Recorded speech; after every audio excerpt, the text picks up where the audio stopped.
കൃഷ്ണൻകുട്ടിയാണ് മണിമലയിൽ നിന്നും. ശ്രീ കൃഷ്ണൻകുട്ടി, താങ്കളുടെ പാർട്ടി കൂടി ഭരിച്ച ഒരു കാലത്ത് പാർട്ടി ഏകപക്ഷീയമായി അങ്ങനെ ഒപ്പിടുകയും പിന്നീട് CPIയുടെ സമ്മർദ്ദത്തിൽ അത് മരവിപ്പിക്കാൻ കത്ത് കൊടുക്കുകയും ഒക്കെ ചെയ്ത ഒരു പദ്ധതി, അതിനെ അതിശക്തമായി എതിർത്ത UDF ഇപ്പോൾ അധികാരത്തിൽ വരുന്നു. UDF അധികാരത്തിൽ വരുമ്പോൾ അവരും നിങ്ങളെപ്പോലെ തന്നെ ഈ പദ്ധതി നടപ്പാക്കാൻ പോകുന്നു. രണ്ടുപേരും പറയുന്ന ഒരേ ന്യായമാണെന്ന്. CPM പറഞ്ഞ ന്യായം തന്നെയാണ് കോൺഗ്രസും പരസ്യമായി പറയുന്നില്ലെങ്കിലും പറയുന്നത്. മറ്റു പദ്ധതികൾക്കൊക്കെ പണം കിട്ടാൻ ഇതല്ലാതെ മറ്റു മാർഗ്ഗമില്ല എന്നുള്ള അവസ്ഥയാണ് പറയുന്നത്. യഥാർത്ഥത്തിൽ ഈ ഭരണപക്ഷത്ത് വരുമ്പോൾ ഉണ്ടാകുന്ന ഒരു പ്രതിസന്ധിയാണോ ഇത്? നമസ്കാരം.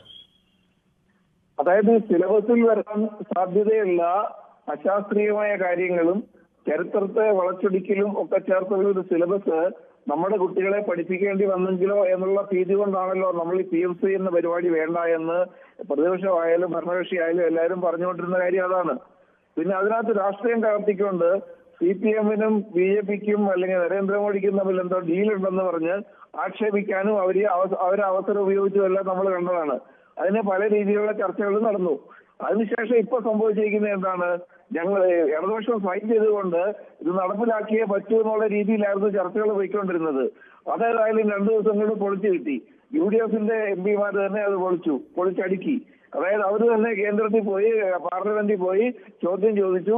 അപ്പൊ പാർലമെന്റിൽ നിന്ന് അവർക്ക് ഉത്തരം കിട്ടി. മന്ത്രി ഉത്തരം പറഞ്ഞു, ഇത് കേരളം നടപ്പിലാക്കിയിട്ടില്ല, അതിന്റെ പേര് കേരളം പൈസയും വാങ്ങിയിട്ടില്ല, അത് നടപ്പിലാക്കണമെന്ന് അവർക്ക് വേണ്ടെന്നുണ്ടെങ്കിൽ വേണ്ടാമെന്ന് തീരുമാനിക്കാനുള്ള അവകാശം അവർക്കുണ്ട് എന്നെല്ലാം വളരെ ക്ലിയർ ആയിട്ട് പറഞ്ഞു കഴിഞ്ഞു. അപ്പൊ അതിൽ നിന്ന് ഇനിയിപ്പോ മനസ്സിലാക്കേണ്ടത് UDF നേതാക്കന്മാർ നമ്മളെ പറഞ്ഞു പറ്റിച്ചുകൊണ്ടിരിക്കുന്നതായിട്ടാണോ നമ്മൾ മനസ്സിലാക്കേണ്ടത്? ശരിക്കും എന്താണ് സംഭവിക്കുന്നത്? VD സതീശൻ അദ്ദേഹത്തിന്റെ പോളിസി കൃത്യമായിട്ട് പറഞ്ഞിട്ടുണ്ട്. എന്താണ്? കേന്ദ്രവുമായിട്ട് ഉറക്കാൻ തയ്യാറല്ല എന്ന് പറഞ്ഞിട്ടുണ്ട്. അത് നമ്മൾ കേട്ടതാണല്ലോ. അവരുമായിട്ട് സൗഹൃദത്തിൽ പോയാൽ എന്തെങ്കിലുമൊക്കെ നക്കാപ്പിച്ച് കിട്ടുമെന്നാണ് സതീശൻ വിചാരിക്കുന്നത്. അതിനുവേണ്ടി നമ്മളൊന്നും അറിയാതെ സതീശൻ കേന്ദ്രത്തിൽ കത്ത് കൊടുത്ത ഒരു വാർത്ത ഈയിടെ വന്നിട്ടുണ്ട്. അതായത് കടമെടുക്കാനുള്ള പരിധി 1% കൂടെ കൂട്ടിക്കിട്ടണമെന്ന് പറഞ്ഞൊരു കത്തയച്ചതായിട്ട് ഇംഗ്ലീഷ് പത്രങ്ങൾ റിപ്പോർട്ട് ചെയ്തിട്ടുണ്ട്. നമ്മുടെ മലയാളം മുൻ സർക്കാർ എത്രയോ തവണ കൊടുത്തിട്ടുള്ള കത്താണ്.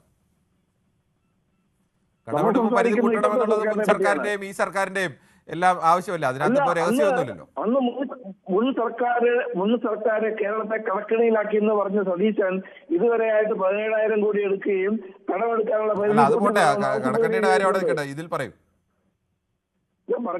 ഞാൻ പറഞ്ഞത് ഇവരുടെ ഡബിൾ സ്റ്റാൻഡേർഡിന്റെ ഉദ്ദേശം എന്താണ്?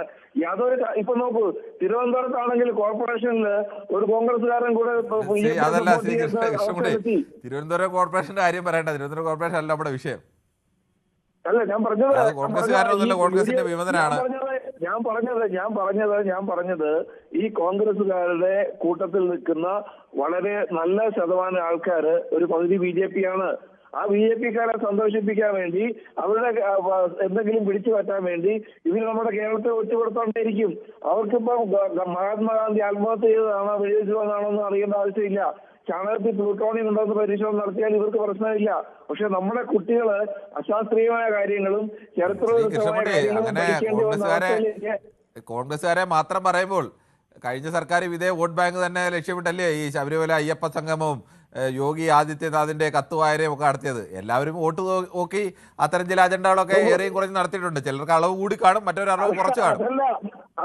അതല്ല തിരുവനന്തപുരം കോർപ്പറേഷൻ പറയരുതെന്ന് പറഞ്ഞ എന്നോട് പിന്നെ ശബരിമല എന്തിനാ പറയുന്നത്?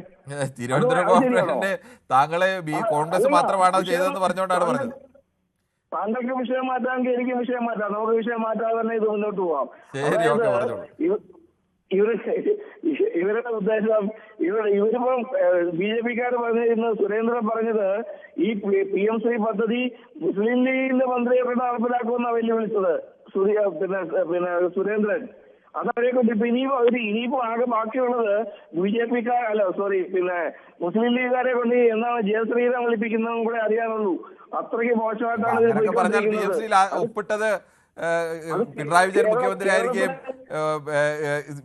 വി ശിവൻകുട്ടിയെ പോലെ ഒരു SFIയുടെ ഒക്കെ മുൻ നേതാവായിരുന്ന ഒരാൾ വിദ്യാഭ്യാസ മന്ത്രി ആയിരിക്കുമ്പോൾ ചെയ്യുന്നതല്ലേ ഒപ്പിട്ടത്. അപ്പോൾ അവരും ഇതേ അവസ്ഥ തന്നെ പറയേണ്ടി വരില്ലേ? എന്തായാലും അവരുടെ അത്ര BJP-യോടുള്ള വിരോധവും അല്ലെങ്കിൽ അവരുടെ അത്ര ഈ പറയുന്ന കാര്യങ്ങളൊന്നും ഉള്ള ആളുകളല്ലല്ലോ ലീഗ്. അവരൊപ്പിട്ടത് നടപ്പിലാക്കാൻ വേണ്ടി ആയിരുന്നില്ല. നടപ്പിലാക്കാൻ വേണ്ടി അല്ലാതെ എങ്ങനെയാണ് ഒപ്പിട്ടത്? അവരെന്താ രഹസ്യമായി പോയി ഒപ്പിട്ടാണല്ലോ, അതൊരു യാഥാർത്ഥ്യമാണല്ലോ. SSKയുടെ ഫണ്ട് കിട്ടാൻ വേണ്ടി മാത്രം ഒപ്പിട്ടതാണ്. അത് തന്നെയാ പറയുന്നത്, SSKയുടെ ഫണ്ട് കിട്ടാൻ വേണ്ടിയാണ് ഒപ്പിടുന്നതാണ് ഇവരും പറയുന്നത്. ഇവരും പറയുന്നത് ഞങ്ങൾ നടപ്പാക്കാൻ പോകുന്നത് അതുകൊണ്ട് തന്നെയാണെന്ന് ഇവരും പറയുന്നത്. ഏത് ഇപ്പോൾ അന്ന് CPM പറഞ്ഞത് തന്നെയാണ് ഇപ്പോൾ വിദ്യാഭ്യാസ മന്ത്രി പറയുന്നതും. കേന്ദ്രത്തിന് ഫണ്ട് കിട്ടണമെങ്കിൽ ഈ പദ്ധതിയുമായി മുന്നോട്ട് പോകണം. വിദ്യാഭ്യാസ മന്ത്രി പറയുന്നത് ഇപ്പൊ വിദ്യാഭ്യാസ മന്ത്രി രാവിലെ പറയുന്നതല്ല, ഉച്ചയ്ക്ക് ഉച്ചയ്ക്ക് വിദ്യാഭ്യാസ അങ്ങനെയല്ല ശ്രീ കൃഷ്ണൻകുട്ടി. അതിനകത്ത് ഒരു പേര് ഞാൻ തർക്കിക്കാൻ പറയല്ല. വിദ്യാഭ്യാസ മന്ത്രി തുടക്കം മുതൽ N. ഷംസുദ്ദീൻ ഒരു സ്റ്റാൻഡ് തന്നെയാണ്. അദ്ദേഹം അങ്ങനെ ഇതിനെ അതിശക്തമായി എതിർക്കുന്നൊന്നുമില്ല. അദ്ദേഹം പ്രായോഗികമായി എങ്ങനെ മുന്നോട്ട് പോകാം എന്നുള്ള ലൈനിൽ തന്നെയാണ് വിദ്യാഭ്യാസ മന്ത്രി നിൽക്കുന്നത്. മറ്റ് ലീഗ് നേതാക്കൾ അങ്ങനെയല്ല സംസാരിച്ചത്. രണ്ടും ഞാൻ വിദ്യാഭ്യാസ മന്ത്രി മാറ്റി പറഞ്ഞെന്ന് പറഞ്ഞുകൊണ്ട് ചൂണ്ടിക്കാണിച്ചെന്ന് മാത്രമേ ഉള്ളൂ. ഏറ്റവും ഹാസ്യമായി തോന്നിയത് കുഞ്ഞാലിക്കുട്ടി എന്ന് പറഞ്ഞ കാര്യങ്ങളൊക്കെ കേട്ടിട്ടുണ്ട്. അത് ശരിയാണ്. ഇപ്പൊ അതാണ് ഞാൻ പറഞ്ഞത്. ഇവരുടെ സ്റ്റാൻഡേർഡ് എന്ന് പറഞ്ഞാല് വളരെ മോശമാണ്. അത് കേരളം ഉണ്ടാക്കുന്നതാണ്. PMC പദ്ധതി നടപ്പിലാക്കിയിട്ട് നമുക്ക് ഈ പറഞ്ഞ പോലെ ചരിത്രപരമായ കാര്യങ്ങളും ശാസ്ത്രീയമല്ലാത്ത കാര്യങ്ങളും പഠിക്കാൻ നമ്മുടെ കുട്ടികൾക്ക് അവസരം ഉണ്ടാക്കാതിരിക്കാൻ ഈ UDF ശ്രദ്ധിക്കേണ്ടതാണ്. ഏതായാലും പാർലമെന്റിൽ ഉത്തരം കിട്ടി. ഇത് നടപ്പിലാക്കിയില്ലെങ്കിൽ ഒന്നും സംഭവിക്കില്ല.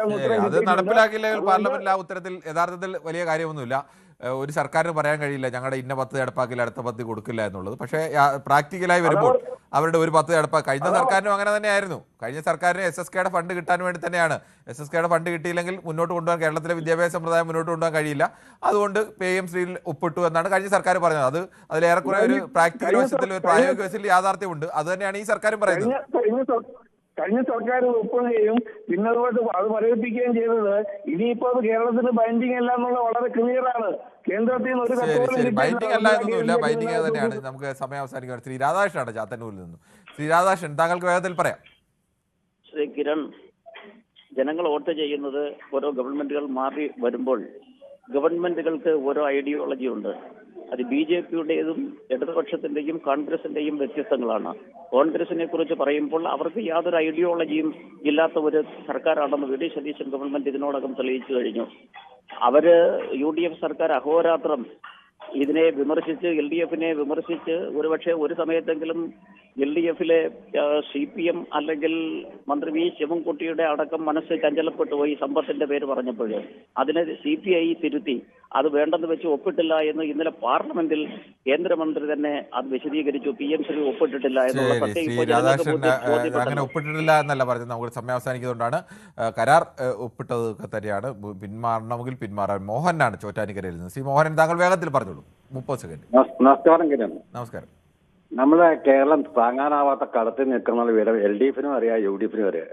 ഈ പരസ്പര രാഷ്ട്രീയ വിഴുപ്പലത്തിൽ നിർത്തിയിട്ട് കിട്ടാവുന്ന പണം നമ്മുടെ വിദ്യാഭ്യാസ മേഖലയ്ക്ക് കിട്ടുമെങ്കിൽ അത് വാങ്ങിയെടുക്കുക എന്നുള്ളതാണ് നമ്മുടെ ശരിയായ നയം. അതായത് രാഷ്ട്രീയം അങ്ങോട്ടും ഇങ്ങോട്ടും പറഞ്ഞ് സമയം കളയേണ്ട ഒരു കാര്യമില്ല. ശരി, താങ്കളുടെ അഭിപ്രായം വളരെ വ്യക്തമാണ്.